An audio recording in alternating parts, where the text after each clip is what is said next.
Old stones. Skol Derushir muttered a silent thank you to Muetir for the blessing of finally arriving outside the gates of Old Stones. The stone walls built upon the mud foundations that had once been seen as a good enough barrier, as no Skol or Scala, insane or cruel, would have ever been mad enough to try to harm the elders. Not even their brothers to the west, the Celts, back in the days when battles with them were common, would have seen fit to desecrate this place. Such respects were lost upon the Weimar, though, who came with their lances and plate armor and war horses to burn half of Notre to the ground almost 2,000 moons ago. Owal and all her sons be with us, Skol, Carl Cascadia said, the cold wind nipping at them as they approached their destination, her auburn hair whipping about her heart-shaped face as she narrowed her beady brown eyes. I was beginning to think that this place was just a tale. Derushir grunted. Had I not been here before, I might have thought the same, Cass. The spots of white within his beard back then had been because of specks of snow, as opposed to the effects of passing moons. He had made that long travel to accompany his wife to assert themselves in their rightful places as Skol and Scala of their storied clan. Does it look the same? She asked, pulling up the hood of her brown fur cloak, trying to shield her blue tunic and tan-colored trousers from the now falling snow.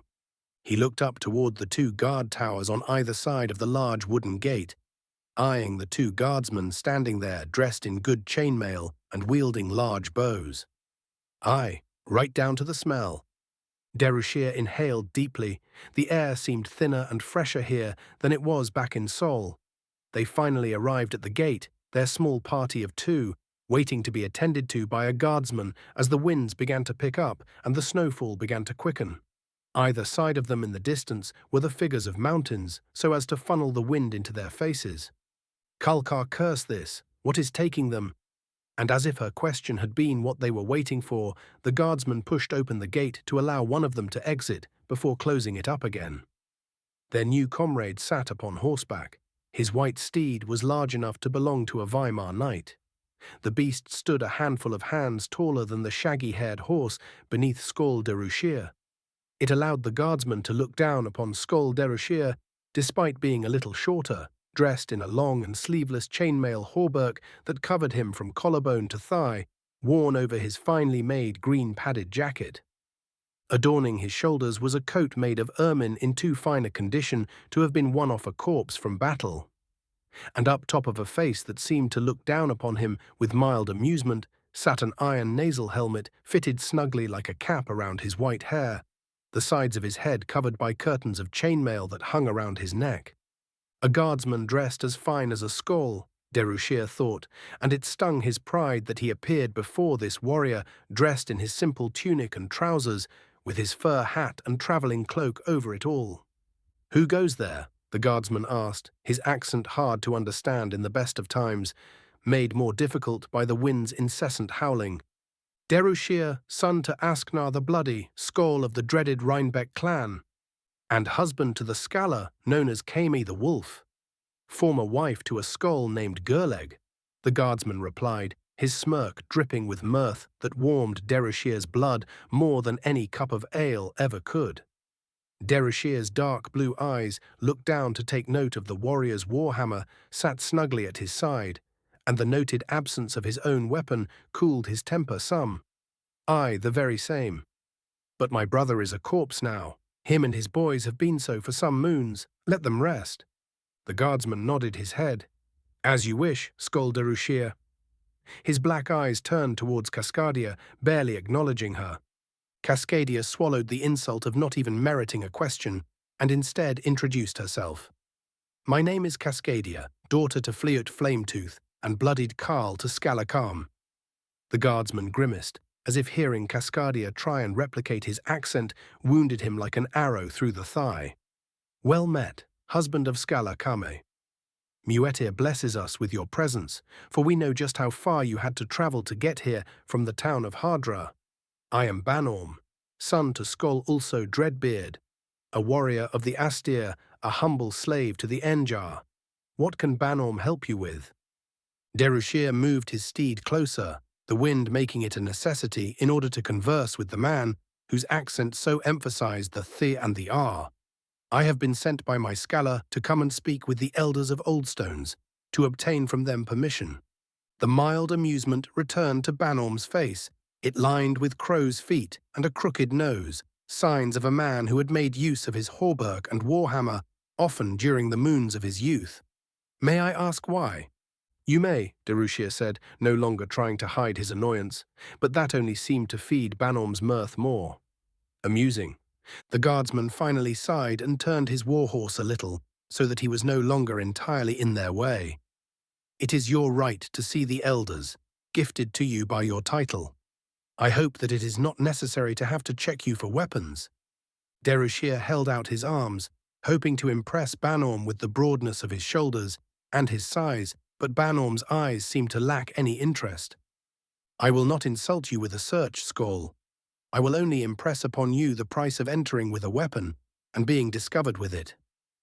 Darushier needed no reminding, for as a boy he had been fed on tales by the campfire about the fate of the Jugamani, a clan who were cursed with a fool for a Skoll, who had seen no folly in breaking this rule by not only entering Oldstones with a dagger, but then using that weapon to draw blood from one of the elders who had delivered a retort that had mispleased him.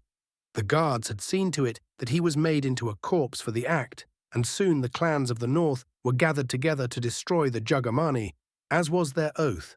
6,000 warriors brought forth to destroy a clan that could barely muster 800 to match, and losing an entire clan's people because of one Skoll with a temper. If I cross you, then I will go where the Jugamani have gone, Darushier replied, and Banorm began his own reply with a smile filled with crooked and yellowing teeth. Indeed, if you cross us, you will go where the Jugamani have gone. Welcome to Oldstones, the guardsman said as he turned his steed around to face the gates. They entered past the opening gates, and the sight that greeted him brought back a horde of memories that came at him like a wave crashing ashore. Around them to the east and west were small mountains that rose harshly from the ground until they were able to cast a shadow over the valley they were in. Inside this natural cauldron was either a large village or very small town, with long halls dotting the landscape everywhere, each with its own little cattle shed and an additional grain house that were all fenced in to separate them from the next. Each longhouse's little farm had cobblestones at their entrance, forming a path to the center of the little valley. In the center was a clan sage stone that tore its way from out the ground and reached into the sky like an arm, towering over most things within the village. The village was filled with slaves moving to and fro, tending to the needs of their masters as they went, their heads bowed and face down, their eyes always focused upon the muddy ground before them. Banneker frost my bones, Cascadia muttered. Even the slaves here dress themselves better than most carls. It had also been one of the first things that Darushier had noticed during his first trip to Oldstones. The small army of slaves that wore fine silks and trousers and had around their necks bronze and silver necklaces with dangling metals forged into hammers and lightning bolts, and many rings with all sorts of stones within them circled around their fingers. May Muetir bless my ears, Banorm sighed, for I do not know what it is that your carl is going on about. Her tongue has an accent that seems to offend me. Darushier gave a quick glance over his shoulder to make sure that Cascadia did not resort to violence before turning his attention back to Banorm. Apologies, Banorm. My carl was just remarking upon the style of dress of your slaves. They wear garments meant for wealthy freemen, not those who have been shamefully put into chains. Even their bodies speak of how well fed they are, for I have never seen slaves so plump and healthy. The guardsman shrugged in response. We feed them almost as well as we ourselves eat, Skoll Darushier. The Enjar stand at 50 men as we speak, and our slaves almost 20 times that. Best we treat them well, or else have them turn against us. Besides, the merchants love this place well. Those from the old continent come here often with fine wares and items for trade, ale and crops too. Banorm stopped his horse by the stone, seemingly having had his fill of their presence. Skoll Darushier, know that what happens here today will be remembered and spoken of for many moons to come. You will decide whether what is spoken of shines brightly upon the Rainbeck, or will cast shame upon them forever. Banorm looked down at their sorry steads and said, "Disembark your horses, and worry not for them, for they will be tended to. Take this road here." Banorm pointed at the lone cobblestone road before them that headed north, the rest of it hidden behind a large hill. "It will lead you to the hall, where there will be some of our elders seated, reciting our old histories to keep them alive for as long as they live." Without so much as a nod, Banorm turned his steed and trotted off, leaving them to climb off their horses. As soon as his boots hit the ground, 4 slaves arrived to take the reins from his hands, their mouths never moving and their eyes forever unseen. Déruchère looked at the path before them. "We have little time before the sun goes down, and we are left to walk this path in the cold of night. Allow us to hurry." They tucked themselves into their cloaks and hoods before climbing the cobbled hill, walking for a handful of minutes before the familiar smell of the surf wafted its way into Déruchère's nostrils, and the sound of waves crashing down against hard rock and surf penetrated his ears. On either side of the cobbled path, one side being sea sand as white as ice, and on the other grass greener than the forest during spring, stood more saga stones, each taller than the last, before they finally reached the end of the road. Before them, sat on top of another hill, was the long hall they had been sent by their scholar to treat in. It was a humble and modest thing, especially for how revered a place it occupied. Made from wood that had parts eaten away from by the moistness of the area and built up top a foundation of stone covered in sea sand. Even from where they stood, with the snow falling as it was, Déruchère and Cascadia could see the large fumes of smoke rising from out the middle of the hall. Outside the long hall entrance stood 2 more of the Ainjar, dressed in similar wear as Banorm, their spears at the ready and their eyes focused only forward, as if they stood not in snow but in the presence of a warm summer's day. Outside the long hall was an altar made of stone erected to come up to Déruchère's chest, with a bowl of stone sat up top of it and a bronze blade next to it. Stood by the altar, dressed within a black cloak with his hood up, was a man of awesome height, perhaps a head and a half taller than Déruchère himself, seemingly wearing nothing but the black cloak that had been tattered and beaten by the sea's winds and salt, his ice-white legs bare for all to see. "Who?" an old and hoarse voice asked in the warn spoken by Déruchère's gods, older than ancient, and enough to make him and Cascadia fall to one knee. "Forgive me, old one, for I do not speak the old tongue." The seer laughed. It sounded like a blade being met with a whetstone. "Is that so? And who are you, then, that I should so sully mine own tongue by speaking a tainted warn as I do now?" "He who kneels before you is called Déruchère, leader of the raiding band known as the Axe Grinders, master to the ship known as Wolf's Bite, brother to a Skoll, soon father to another, husband to a Scala, and a Skoll in his own right." The seer said nothing for a moment before clicking his tongue twice. "I know you not, Déruchère. Brother of a Skoll, father of a Skoll, and husband to a Scala." Déruchère looked exasperated as he turned his eyes upon the pale face of the seer. I was here not less than 160 moons ago, seer. I came—" The seer halted him in his tracks with his raised hand, a large and long thing attached by the wrist to a thin yet pale arm, his blue veins running along it like rivers upon a map. Were Déruchère, master of grinding axes and the bite of a wolf, a man of great fame, or at the very least a speaker of the old tongue, this seer might say that he has misspoken. But seeing as you are neither, this seer will instead say that you have misheard, Déruchère. I have heard of you, as is the duty of all who sit here in Old Stones, to keep memory of every Skoll and Scala of a big enough clan currently living. But any man wise enough to know sense knows that heard is not the same as know. I have heard of these great kings and queens of the Weimar kingdoms. I have met none, and thus know none. I have heard of these great Skolls and Scalas, of the dusky people who make mates of horses within their plains of grass, but I have never sighted them with these old and tired eyes, and thus cannot say that I know them. I have heard of you, Déruchère, but as I have told you, I know. You, not." Déruchère bowed his head once more. "I apologize, seer. I fear that I have not lived the sort of life where I am known well, but Owol and her sons have been with me, for I do not think that that means I have not lived my life well. I am a good Skald to my people, a brave captain for my raiding band, a great husband and a wonderful father. I am sated. This made the seer laugh, a sound that fit well with the sounds of the sea meeting the land in its violent waves and collisions. I like that. I like that very much. Well answered, Skald Derushir. Rise, the seer said, pulling down the hood to expose his bald and pale face. It was covered all over in tattoos of runes in the old tongue, done so beautifully and expertly so as to seem that the old man had been born with them. His eyes were milky white with blindness, and his teeth looked like a ruined shield wall, some rotten black, others still in the process of yellowing, and many just no longer being there, having been struck down by time and negligence. You are a Skald. Aye, that much we know. But it is understood that this title is given unto you by marriage. You have earned it neither through singles battle, nor birth, nor selection. You will not be permitted entry into the long hall to see the elders. Derushir stood and nodded his head. This I suspected would happen.